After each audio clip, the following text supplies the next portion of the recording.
Mexico's regularization program is officially dead. If you've been considering moving to Mexico or legalizing your stay here, I've got some major news for you that could affect your plans. In 2025, Mexico's regularization program, also known as the RNE or Registro Nacional de Extranjeros, came to an end, closing a unique pathway to residency for thousands of foreigners. This program was a game changer for people who overstayed their tourist visas or had irregular immigration status, offering a way to secure temporary residency without proving income. Its closure is a big deal, and I'm here to break it all down: why the program ended, who's affected, what options you have now, and answer the questions you've probably been asking. So grab a Mexican coffee and let's dive right in. So let's start with the basics. So the regularization program was essentially introduced by Mexico's National Migration Institute, or INM, in spring 2021 during the COVID-19 pandemic. You could argue that Mexico has had an asylum system for many, many years now and has sort of had, there's predecessors to this program. But it really kind of came along in 2021, or at least it got popular in 2021. And it was designed to help foreigners who had overstayed their tourist visas, known as FMMs, or Forma Migratoria Múltiple, or had expired residency permits, giving them a chance to quote-unquote regularize their status without leaving the country. Unlike the standard residency process, which requires applying at a Mexican consulate abroad and proving financial solvency, the RNE program didn't ask for income proof. Instead, it offered a 4-year temporary residency card to eligible applicants with a path to permanent residency afterwards. For many, it was a lifeline and kind of a backdoor to legal status and residency in Mexico. So who qualified? The rules kind of tightened over time, but by March 2025, the criteria were strict. You had to have entered Mexico on a visitor permit before December 31st, 2022, and stayed continuously without leaving in 2023, 24, or 25. Alternatively, you could qualify if you had an expired temporary residency card and hadn't left Mexico since it expired. You also needed to be in Mexico during the application process, have a valid passport, and provide proof of your entry, like a passport stamp or INM record. The program was a hit because it bypassed consular hassles and financial requirements, and cities like Puerto Vallarta, Merida, and Playa del Carmen became hotspots for applications. And by the way, you were able to do this all over the country, and some offices were more chill than others. The Baja Peninsula was pretty chill. San Miguel de Allende was pretty chill. But the big news is the regularization program has officially ended in 2025. While the INM didn't announce a specific end date in advance, sources like Mexperience and Mexico Relocation Guide and our internal contacts and our lawyers confirmed that the program was terminated in 2025, likely due to stricter immigration policies under Mexico's new administration. The program was always temporary, initially launched for humanitarian reasons during the pandemic, and later expanded to update the National Registry of Foreigners.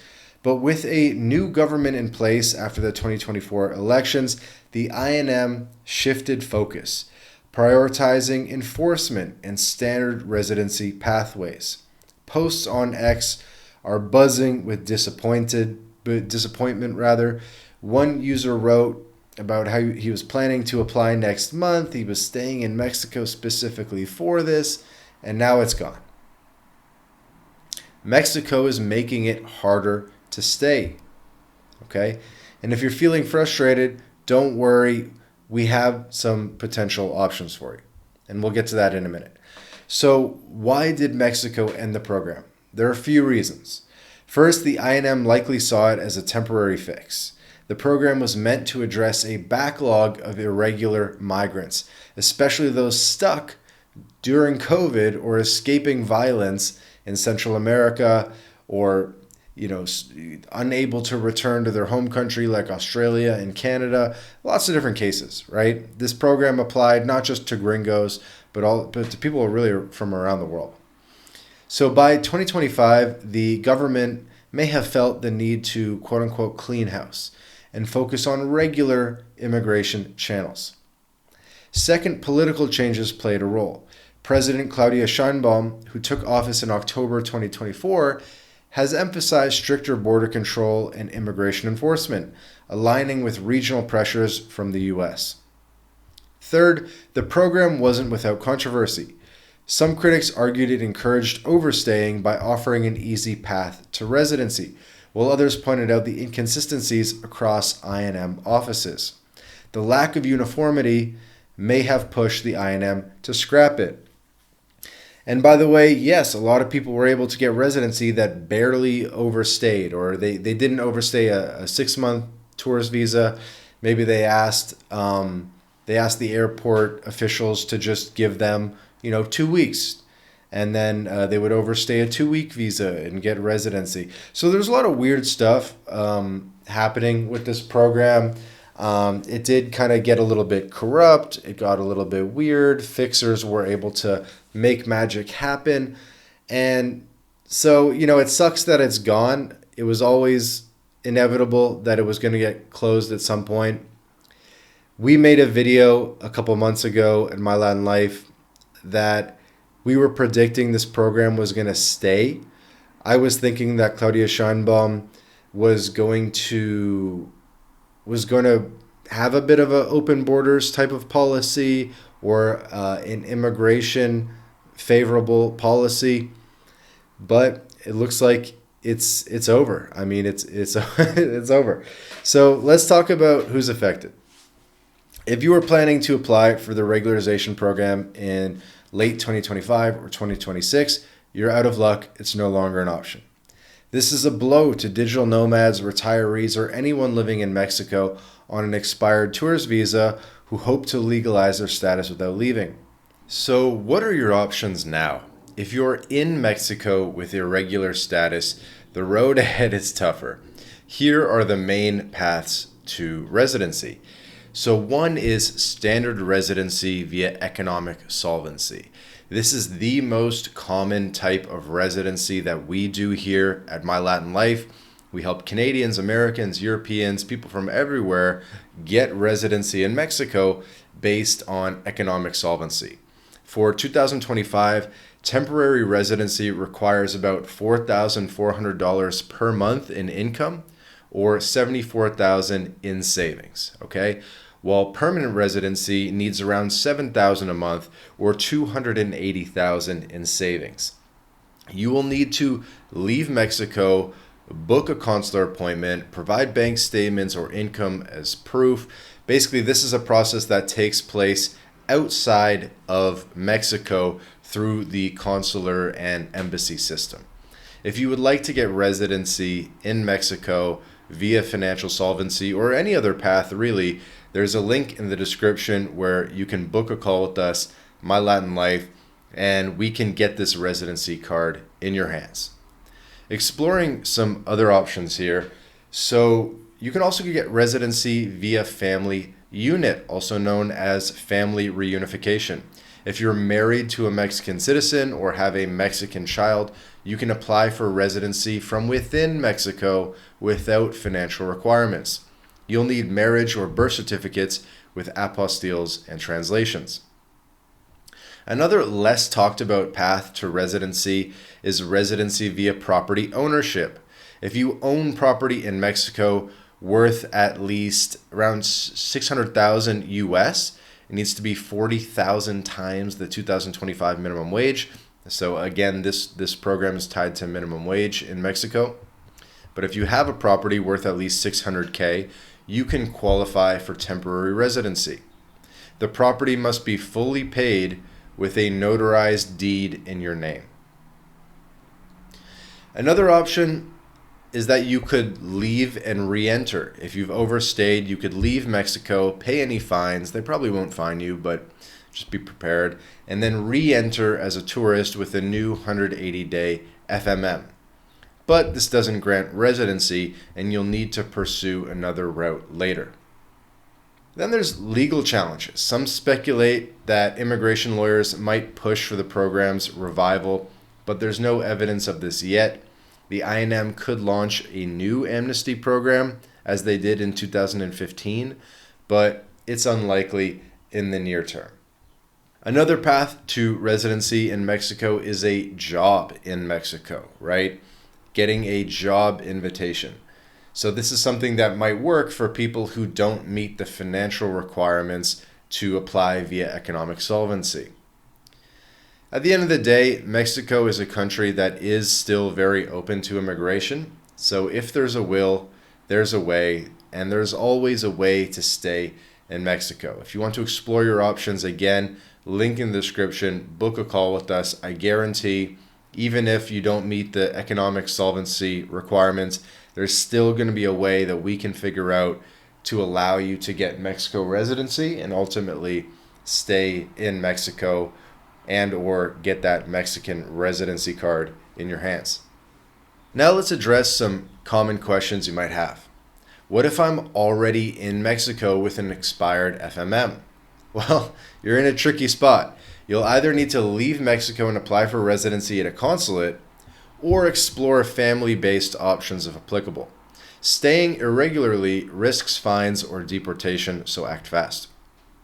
Another question is, can I still apply if I submitted before the program ended? Well, yes. Pending applications should be processed, but double check with your local INM office. I think there's very few people in this situation where they've already applied and they're waiting for a decision, because the decisions are fast. These residencies only take a couple days to process max. So that's pretty uncommon. Another common question is, why can't I just overstay and apply later?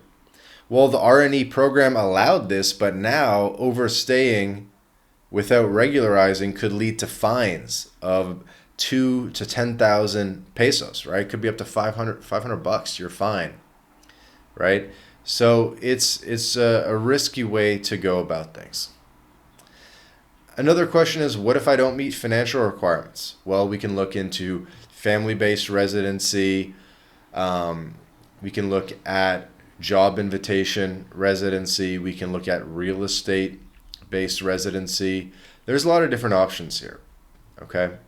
And also keep in mind that some consulates, like those in Laredo or San Diego, have lower financial thresholds, but this varies. So you can always look at those consulates that maybe have slightly lower income thresholds. Another common question is, will the program come back? Well, there's no guarantee of that. I feel like it might. The INM has run similar programs before, like in 2015, but the current political climate suggests a focus on stricter enforcement. Okay? Keep an eye on this YouTube channel for updates, because if we hear that they're bringing it back, we're going to make a YouTube video about it. So subscribe to the channel for all things Mexico intel. So if you're set on staying in Mexico, here's how to start. Assess your situation. Do you have family ties, property, or enough income savings? This determines your best route. Then gather your documents. For standard residency, you'll need a valid passport, bank statements or income proof, a letter explaining why you want to live in Mexico, and 2 passport-sized photographs. Family-based applications require apostilled certificates as well. Also, contact a facilitator. MyLatinLife, we have literally the best team of lawyers you could possibly have to handle your case. I truly believe that. We have the best possible team for Mexico. We also have the best possible team for every country in Latin America, whether it's Paraguay, Argentina, Colombia. We have found the best of the best facilitators, lawyers, and contacts in each country. They're vetted. In Mexico, we've done dozens and dozens of residencies at this point. We've done dozens and dozens of citizenship by descent in Mexico as well. So we have the best possible team.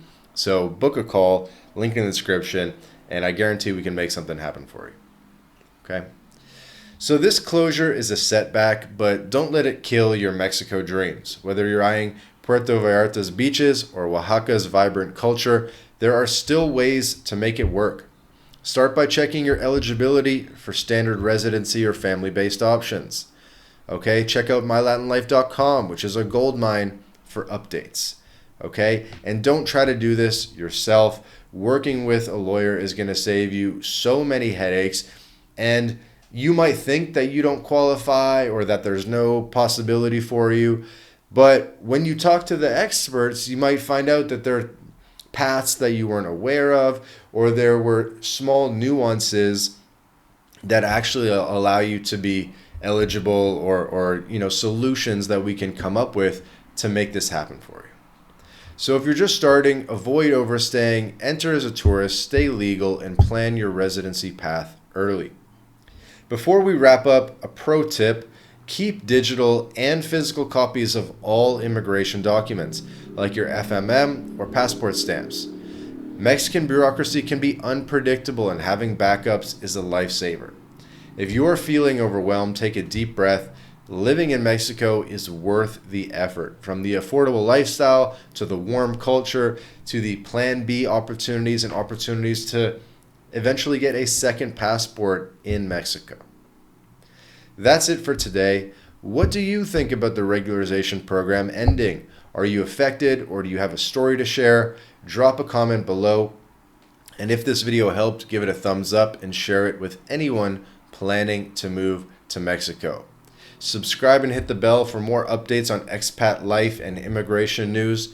Till next time, hasta luego, and keep chasing your Mexico adventure.